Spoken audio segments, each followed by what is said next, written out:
गाईस आता लावण करायची आहे. आता आणलाय तिकडनं कारखान्याकडनं तोडून टॉलीनं ऊस काय हे तिथं बसल्यात सावला. बैलगाड्या बघत बसल्यात. बैलगाड्याचा जरा मोठा हे वाटतं. आणि आता वाजत्या दुपारचं 2 भर ऊन असलं लागाले तडाका लेवट ऊन लागायला आले. आणि त्या उन्हात का नाही असलं आम्ही काम करायला बघा.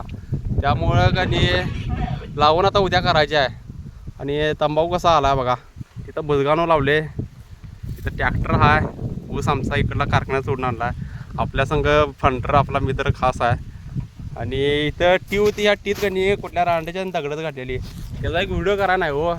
7-8-11 दगडं घातलेली ती काढली. आणि आता त्याला लॉक केले आहे बघा. नटबोल्ट नवीन आणल्यात. तर गाईज कुणी दगडं घातल्यात टीत त्यांनी स्वतःहून कबूल करून द्या.